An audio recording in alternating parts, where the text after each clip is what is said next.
আসসালামু আলাইকুম। আমার চ্যানেলে আপনাদের সকলকে স্বাগত। হঠাৎ করে গভীর রাতে জামাতের মজলিসের শুরা সদস্যদের কিসের বৈঠক এবং ডক্টর ইউনূস জুলাই ঘোষণাপত্র ঘোষণার পর এবং নির্বাচনের একটি সম্ভাব্য সময় ঘোষণার পর জামাতের অসন্তোষ শুরু হয়েছে। জামাত এখন জুলাই ঘোষণাপত্র নিয়েও সন্তুষ্ট না, সম্পূর্ণরূপে অসন্তুষ্ট এবং নির্বাচনের সম্ভাব্য সময় নিয়েও তারা অসন্তুষ্ট। আবার এটাও বলছে আমরা নির্বাচনে যাব না, এও বলছি না, কিন্তু নির্বাচনে যাব সেটাও বলছি না।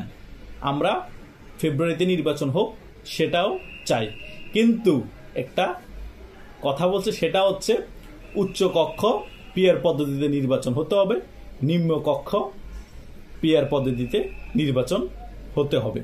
আগে শুধু বলা হতো উচ্চকক্ষে 100 আসনে নির্বাচন হলে আমরা নির্বাচনে যাব, সেটা মেনে নেওয়ার পর এখন যখন নির্বাচনের সম্ভাব্য সময় ঘোষণা করা হয়েছে, এখন বলছে উচ্চকক্ষ এবং নিম্নকক্ষে যদি পিআর পদ্ধতিতে নির্বাচন না হয় তাহলে আমরা নির্বাচনে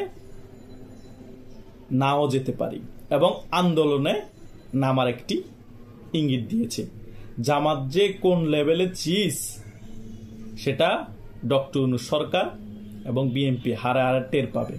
নির্বাচনের কাছাকাছি সময় যত ঘনাবে ততই বুঝতে পারবে।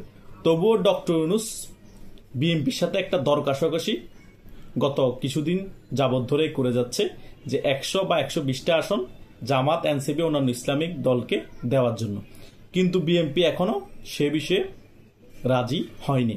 আর বিএনপি পিআর পদ্ধতিতেও নির্বাচনে যেতে রাজি না। এখন বিএনপি নির্বাচনে না গেলে তো আরো ভালো, নির্বাচন আরো পিছাবে।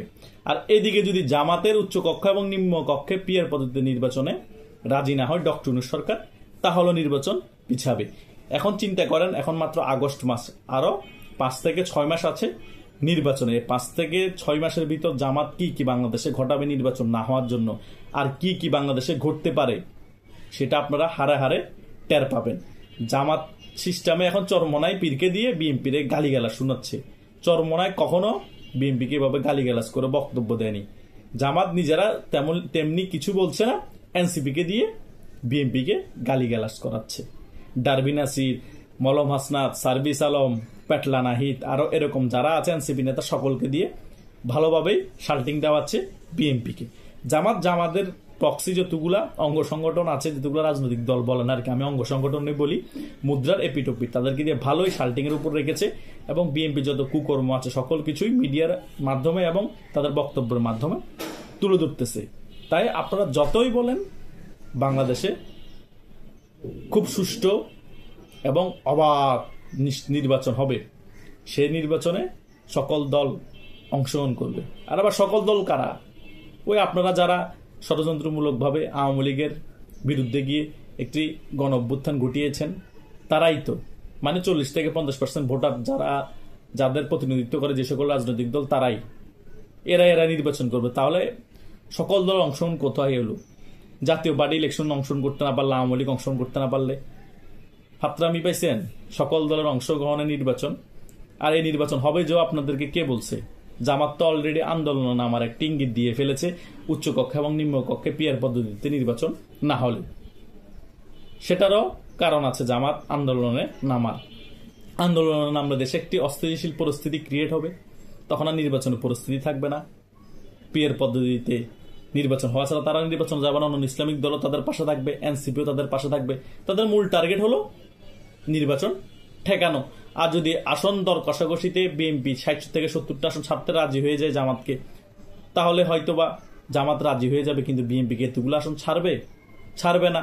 আর জামাতও ভালো করে জানে যদি পিআর পদ্ধতি ছাড়া নির্বাচন হয়, বিএনপি প্রায় 250-র উপরে আসন পেয়ে যাওয়ার সম্ভাবনা বেশি, কারণ বিএনপির বিরুদ্ধে শক্ত কোনো প্রতিদ্বন্দ্বী নাই, আর দাঁড়াবেও না, কারণ আওয়ামী লীগ নির্বাচন করবে না, জাতীয় পার্টিও নির্বাচনে যাতে আসতে দেওয়া হবে না। তাহলে বিএনপিকে ঠেকানোর ক্ষমতা জামাত অন্যান্য সব চুনুপুটি দল রাখে না। বাংলাদেশে যদি রাজনৈতিক দলের আপনারা হিসাব করেন, দুটো দলকে ধরতে হবে, আওয়ামী লীগ আর বিএনপি, আরগুলো হচ্ছে আপনার দুধভাত। এটাই হচ্ছে বাস্তবতা, মেনে নিতেই হবে বাংলাদেশের পরিস্থিতি যেটা। তাই জামাত ইসলামী নির্বাচন না হলে তারা বেনিফিট বেশি পাবে, এবং অলরেডি নির্বাচন না হওয়ার ফলে সবচেয়ে বেশি বেনিফিট পাচ্ছে জামাত ইসলামী। শিক্ষা খাত বলেন, স্বাস্থ্য খাত বলেন, এবং বিভিন্ন সেক্টরের মধ্যে তাদের লোক অলরেডি সেটিং করা আছে। বিভিন্ন ভার্সিটির ভিসি এবং বিভিন্ন কলেজ ভার্সিটিতে গুপ্তভাবে তাদের রাজনীতিও চলছে, দখলে আছে। তো তাহলে তাদের নির্বাচনের দরকার কি? আর নির্বাচন যদি হয় পিয়ার পদ্ধতি হলে তাদের 50-60-70টা আসন আসবে, সেটা হলে তারা নির্বাচনে যাবে। আর তা না হলে নির্বাচন করতে দিবে না এবং নির্বাচনে যাবেও না, দরকার কষাকষি ছাড়া। কারণ নির্বাচন হলে তারা ভালো করেই জানে তাদের ক্ষমতা হারিয়ে যাবে। তাদের ক্ষমতা শেষ হয়ে গেলে বিএনপি ক্ষমতায় আসবে, তখন আওয়ামী লীগ যখন ফিল্ডে থাকবে না, জামাতের সাথে ক্ল্যাশ হবে কার? বিএনপির। তো সেখানে ভুক্তভোগী জামাতই হবে। তো তারা জানে তারা নির্বাচন হলে ভুক্তভোগী হবে, তারা বিএনপির রোশান হলে পড়বে। কারণ গ্রুপিং তো দুইজনের মধ্যে হবে। তখন বিএনপি ক্ষমতা আসার পরপরই জামাতের হাতে যতগুলো ভার্সিটি আছে, কলেজ আছে, সকল কিছু ওগুলা দখল করতে হবে ছাত্র দলের। তখন শিবিরের সাথে বিশাল বড় বড় ক্ল্যাশ হবে। যেমন চট্টগ্রামের মধ্যে ঘাঁটি আছে, চট্টগ্রাম বিশ্ববিদ্যালয়, চট্টগ্রাম কলেজ, মহসিন কলেজ, এগুলো জামাতের ঘাঁটি। এগুলো মুক্ত করবে জামাত, মুক্ত করবে ছাত্রদল ওদের নিয়ন্ত্রণ আনার জন্য। ঢাকা ভার্সিটি আছে, জগন্নাথ আছে, রাজশাহী বিশ্ববিদ্যালয় আছে, এরকম অনেক অসংখ্য ভার্সিটি কলেজ আছে। তখন ক্লাস শুরু হয়ে যাবে, মায়ের উপর রাখবে শিবিরকে, জামাতকে, জামাতের ক্ষমতা খর্ব হয়ে যাবে। তাহলে জামাত মনে করছে আমরা আন্দোলন করে লাভ কি হলো? পুরো সকল প্ল্যানিং আমরা করলাম, জনগণকে ব্রেনওয়াশ আমরা করে রাজপথে নামালাম এবং সফলও হলাম। 1 বছরও ক্ষমতার মজা নিতে পারলাম না। নির্বাচনের পর বিএনপির হাতে ক্ষমতা চলে যাবে, এরপরে আমাদেরকে প্রত্যেক ভার্সিটি থেকে মেরে মেরে বাইর করে দিবে, ওরা নিয়ন্ত্রণ নিয়ে ফেলবে। আমাদের আর এই নির্বাচনের দরকার নাই। তাদের মাথায় এটাই চলছে। সে কারণে তারা গভীর রাতে বৈঠক করে একটা ছক আঁকছে, আবার মেটিকুলাস ডিজাইন করছে। হয়তো 60-70টা আসন দিবা, তা না হলে পিয়ার পদ্ধতি, আর তা না হলে আন্দোলন চলবে। পরিস্থিতি থাকবে না বাংলাদেশে নির্বাচনের, আর নির্বাচন হবে না। তখন ডক্টর ইউনূস বলবে দেশে নির্বাচনের পরিস্থিতি নেই, ইসি বলবে এই পরিস্থিতিতে আমরা কি করে নির্বাচন দিব? কারণ বিএনপির বিরোধী কোনো প্রতিপক্ষ নাই। জামাত হালকা পালকা মোটামুটি 3-4 নাম্বার দল হলো, তাদেরকে একটা শো করে দেখাতে পারবে যে একটা বিরোধী দল আছে। কথা বুঝেন না? এখন জামাতেই তো আন্দোলন নামবে, তাহলে বিএনপি নির্বাচন করবে কার সাথে? কেউ নাই। তাই বাংলাদেশে নির্বাচন এখনো অনিশ্চিত, যদি দর কষাকষি ফাইনাল না হয় এবং পিয়ার পদ্ধতিতে নির্বাচনের পক্ষে বিএনপিও যদি রাজি না হয়। তাই দেখা যাক জামাত শেষ পর্যন্ত কোন ডিসিশন নেয়, আন্দোলনের নামার ডিসিশন নেয়, নাকি পিয়ার পদ্ধতিতে ছাড়াই নির্বাচনে অংশগ্রহণ করে, নাকি দর কষাকষিতে জামাত 50টা থেকে 60টা আসন বিএনপি দিবে বললে সন্তুষ্টি থাকে এবং কোনো ধরনের আন্দোলন না করে সুন্দরভাবে তারা নির্বাচন করে বিএনপির হাতে ক্ষমতা তুলে দেয় নাকি। এখানে অনেক কিছুই ঘটার বাকি, অনেক কিছুই দেখার বাকি। কারণ নির্বাচনের এখনো অনেক দিন আমাদের। তাই এত খুশি হওয়ারও কিছু নেই, এত হতাশ হওয়ারও কিছু নেই। কারণ আমরা এখন দর্শক হিসেবে শুধু বিএনপি, জামাত এবং অন্যান্য দলগুলোর কাহিনী দেখব।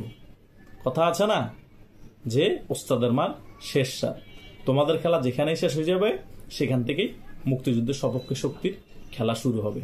ধন্যবাদ সকলকে।